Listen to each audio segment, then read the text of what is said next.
What you might know about Toowoomba is that we rate the third friendliest family city in all of Australia. What you might not know about Toowoomba is that within our region of child safety, we have fifth generation children removed from their birth family. So that's daughter, mother, grandmother, great-grandmother and great-great-grandmother who have all been removed from their birth families. Today we're going to speak with Nadine Wright from Hope for Our Children. She advocates on behalf of children in care as well as mobilising people to open up their home to consider taking in a child. Hi, I'm Nadine from Hope for Our Children. In our region we've had lots of stories from people that are involved in children's life, that are involved in child safety.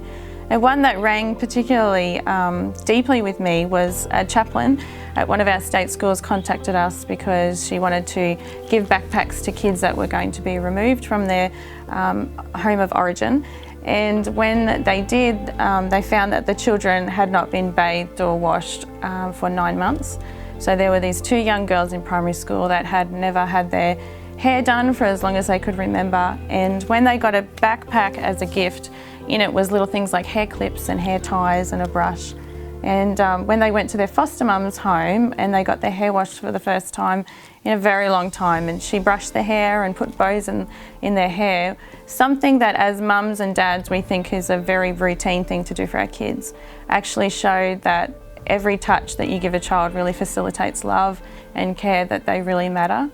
Neglect is actually one of the worst forms of abuse that children can have and be the hardest to recover from.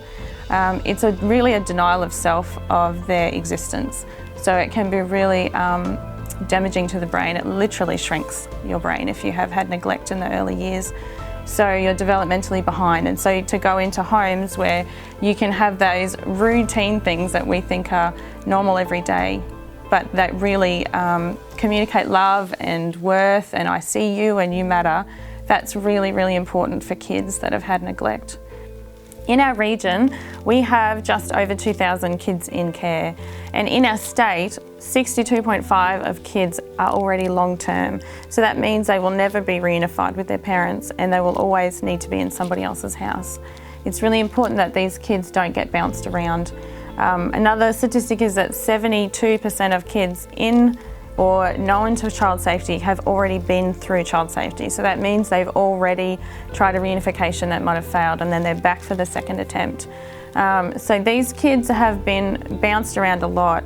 There was one report that said that some children had up to 35 different homes in their lifetime in foster care. So that's 35 different schools, different homes, different rules, different parents, different siblings, different regions maybe.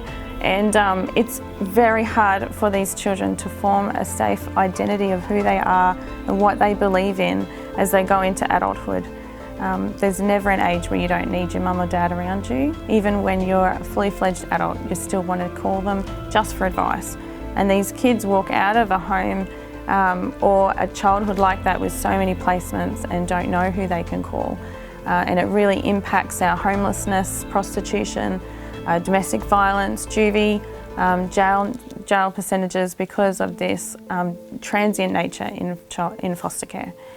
So in our region, if we are having children that are fifth generation removed, the trauma that they would be experiencing from the generations before them, but also from their own life, would be devastating.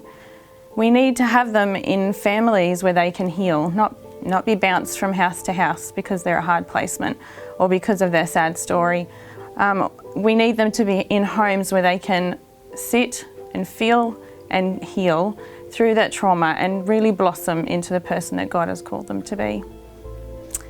We as people in the church are really called to the broken, and we are called sometimes to feel the pain of the broken. And walking beside a child that has had trauma in their life means that we get to carry some of that trauma and feel that trauma with them. And that's okay. Things that God calls us to is often painful and it often really hurts, but it's not bad. It is all goodness and it all brings new life and light to these kids when they can have someone that doesn't say, it'll be okay, but says, it'll be bad and I'll sit here with you in that and I'll walk beside you the whole time.